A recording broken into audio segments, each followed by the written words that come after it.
పరిష్కారానికై మరో జనతా గ్యారేజ్ గా VVD news TV. Extremely sorry to disappoint.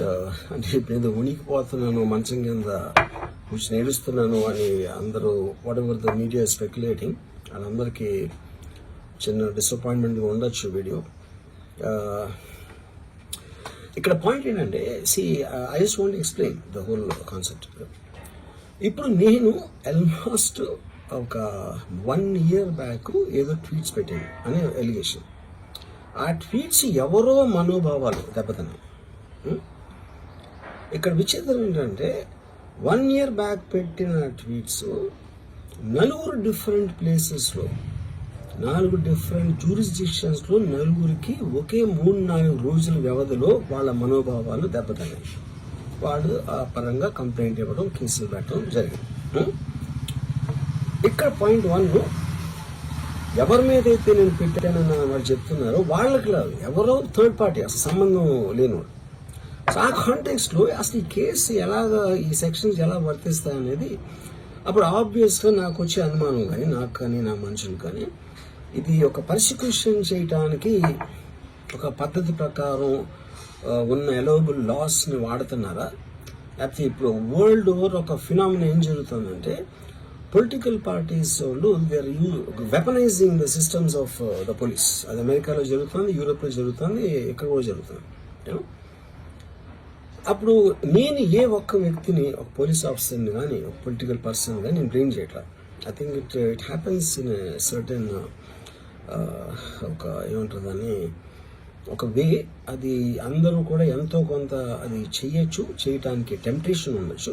But eventually there is the law of the land which will take the final call. So అది that I completely agree, believe in that and I abide by that as a citizen.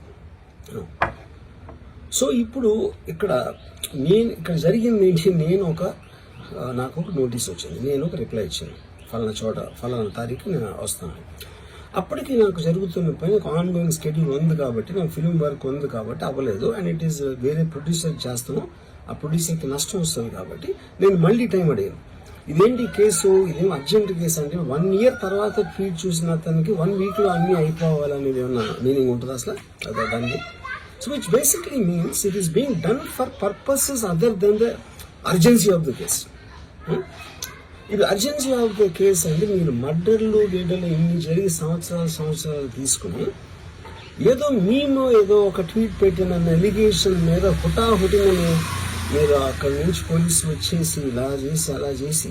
ఇప్పుడు ఇంకోటి ఏంటంటే, first of all నాకు పోలీసులు arrest చేయడానికి వచ్చారు లేదో కూడా నాకు సరిగ్గా తెలియదు. ఎందుకంటే they didn't say it in so many words. నేను మీడియాలో కూడా ఎక్కడ చూడలేదు ఆ విషయం, అంత మీడియా స్పెక్యులేషన్ తప్పిస్తే అది నేను చూడలేదు.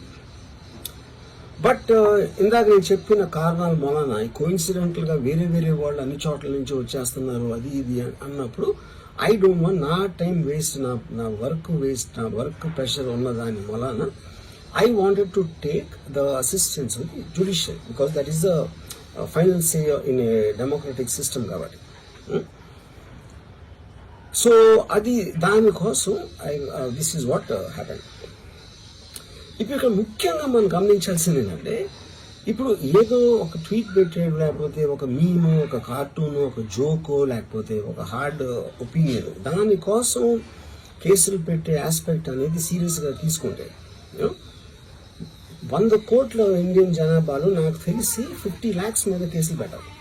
ఆ ప్రకారం అయితే మనం అందరూ చేసేది పొద్దున్న లెగిస్తే మనం ఒపీనియన్లు ఇస్తూ ఉంటాం సోషల్ మీడియాలో.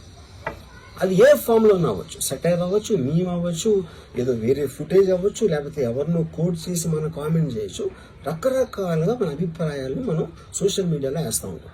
అది కొంతమందికి నచ్చచ్చు, కొంతమంది నచ్చకపోవచ్చు. ఇప్పుడు చూస్తే చాలామంది కొన్నిటికి అఫెండ్ అవుతారు, కొన్నిటికి నశిస్తారు, కొంతమంది చప్పట్లు కొడతారు, కొంతమంది చీ కొడతారు.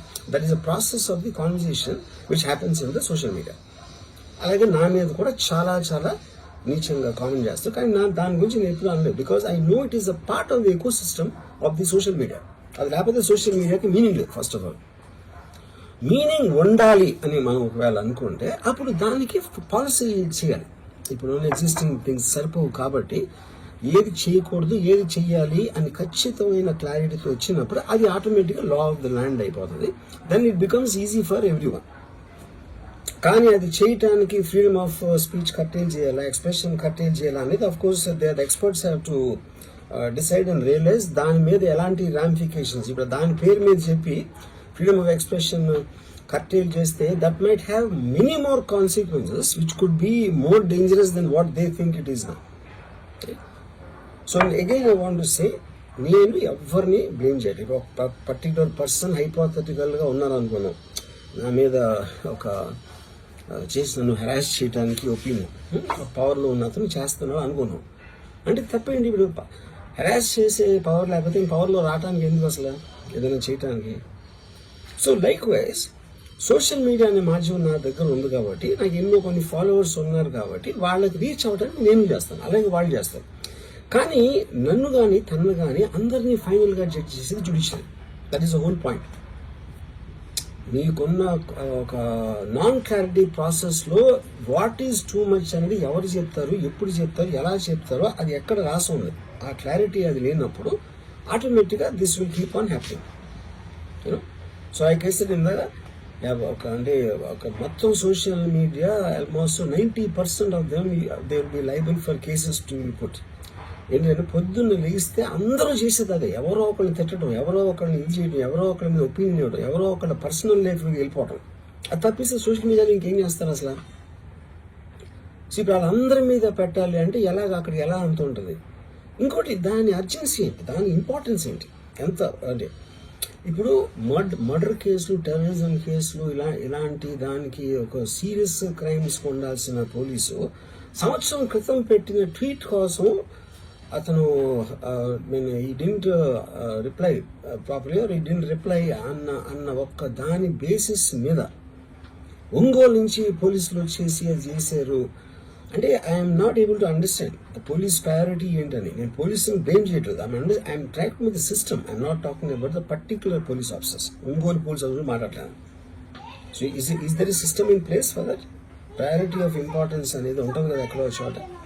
అంటే 11 o'clock నేను ఎప్పి రావాలి, నేను 10 o'clock రిప్లై ఇస్తే 10:30కి వచ్చేస్తే which means they're already there. అంటే అన్ని పనులు వదిలేసి ట్వీట్ పెట్టిన వాళ్ళ మీద వస్తే I really don't understand the context honestly.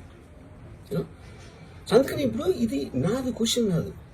Ram గోపాలమో ఒకడు ఎవడో ఉన్నాడు అటు పెట్టాడు, ఇంకోటి ఎవడో సబ్బారావు పెట్టాడు, అప్పారావు పెట్టాడు. సో దీని మూలాన రామ్ గోపాల్ని అప్పారావు సుబ్బారావు మీదకి వస్తే రేపు ఎంతమంది మీదకి వెళ్తారు? ఇది అందరి ప్రాబ్లం. సో అది నా పాయింట్. ఇప్పుడు ఒక చాలా ఫేమస్ లైన్ ఉంది సెకండ్ వరల్డ్ వార్ టైంలో, వెన్ హిట్లర్ ఆస్పెక్ట్స్ లో first they came for someone, I thought it was someone else, then they came for somebody else, I thought it was somebody else, then they came for me. అంటే ఏంటి? Then they came for everyone. So that is what we need to actually, that is the main issue which is what I wanted to bring to your notice. No? అప్పుడు ఒక్క second నన్ను మర్చిపోతే social మీడియాలో tweets, memes పెట్టినంత మాత్రాన ఎవరో ఒకళ్ళు ఏదో ఒక రోజు మేల్కొని 1 year తర్వాత నేను అప్పుడు చూశాను కానీ ఇప్పుడే చూశాను, అప్పుడు పెట్టావు, ఇప్పుడు నా మనోభావం దెబ్బతిందంటే అసలు దానికి అంత అనేది ఉంటుందా అలాంటి కేసులు పెట్టడానికి? ఓకే, బై లా కంప్లైంట్ వచ్చినప్పుడు కేసు తీసుకోవాలి, ఐ అండర్స్టాండ్. నాకు అంత మాత్రం లా పరిజ్ఞానం నాకు కూడా ఉంది. కానీ అది మీరు సీరియస్గా తీసుకుంటే, ఒక యూనిఫామ్ డిస్పారిటీ లేకుండా, డిస్క్రిమినేషన్ లేకుండా మీరు అందరినీ సీరియస్గా తీసుకుంటే ఒక అంటే మొత్తం సోషల్ మీడియా మొత్తం జైల్లో ఉంటాం అట్లీస్ట్ 80 to 90%. ఎందుకంటే సోషల్ మీడియాకి వచ్చేదే దానికోసం, ఎవరైనా సరే వచ్చేది ఫైనల్గా. So basically I felt there is a need for me to tell for the concern people. ఇప్పుడు నేను పారిపోయాను, దాక్కుని ఏడుస్తున్నానా, భయపడి ఉనికిపోతున్నానా, ఏదైనా వాట్ ఎవర్, అది okay, that's all fine. I know that is entertainment at the end of the day. అలాంటి thumbnails లేకపోతే ఎవరు చూడరు కాబట్టి వాళ్ళ బతుకు తీరు కోసం అలాంటివి పెట్టుకుంటారు. I have no problem with that. Everybody wants to make a living. But on the larger picture I want to say this one thing lastly నేను చెప్పేది అంటే, ఒక్కటే అందరూ అర్థం చేసుకోవాల్సింది, ఇది సోషల్ మీడియా ప్రాబ్లం, నా ఒక్క ప్రాబ్లం కాదు. That is what I will request everyone to understand, including if at all ఎవరన్నా దీన్ని పని కట్టుకుని ఇది చేసే మనుషులు ఎవరన్నా ఉన్నా కూడా, ఉన్నారని నేను చెప్పట్లేదు, I don't want to jump the gun, but even for them I think fundamental importance is this point అనేది I wanted to tell. Thank you. Hello అండి, నేను మీ కిరాక్ సీత. ఎలా ఉన్నారు అందరూ? Please do support VBD news and thank you for all your love and support అండి. Please do subscribe to VBD news.